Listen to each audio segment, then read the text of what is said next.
திமுக நீங்க எதுக்கு இவ்வளவு தூரம் உடம்புப்படியே பிடிக்க வேண்டிய காரணம் என்ன ஏங்க அப்படிங்கிற தோழமை, மாதிரி இந்த கூட்டணிக்கு தலைமை அவங்கதான். நாங்கள் உறுதியோடு இந்த அணியில் தொடர்கிறோங்கிற வார்த்தைக்கு அந்த உடம்பு உதாரணத்தை சொல்லியிருக்காரு. நான் பாக்குறேன். தோழமைன்னு சொன்னாங்க. இப்போ வந்து சீட்டு குடுக்கறதுலயும் சரி எல்லாத்துலயுமே உங்களுக்கு ஒரு பிரச்சனை பண்ணி தானே கொடுத்தாங்க. எதை வந்து ஸ்மூத்தா எதை ஹேண்டில் பண்ணி கொடுத்தாங்க?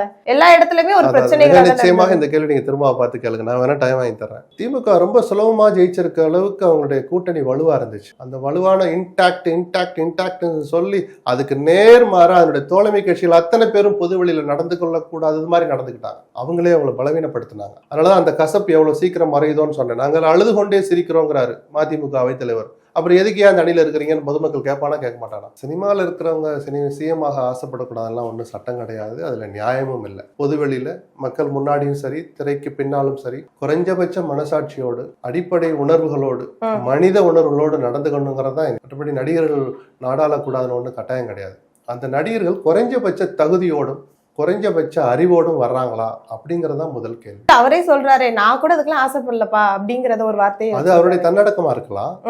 ஏன்னா அவருக்காக ஆசைப்பட்டவர் ஆதவ அர்ஜுனா தான். திரும்ப எனக்கு தெரிஞ்ச பதவியை நோக்கி போறவர் அல்ல.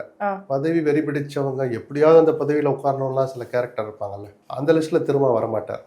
பதவியே இல்லைன்னாலும் தன்னுடைய போராட்ட குணத்தை, போராட்ட வாழ்க்கையை ரசிச்சு அனுபவிக்கிறவர் தான் அவர். உதயநிதி வந்து எல்லா இடத்துலயும் பிரச்சாரம் பண்ணிக்கிட்டு இருக்காரு. எடப்பாடி அவர்களும் எல்லா இடத்துலயும் பிரச்சாரம் பண்ணிக்கிட்டு இருக்காரு. அந்த பிரச்சாரத்துல இவங்க 2 பேரும் வாக்கு பிரச்சனை மாத்தி 2 பேரும் ஜாடிக்கிறாங்களே.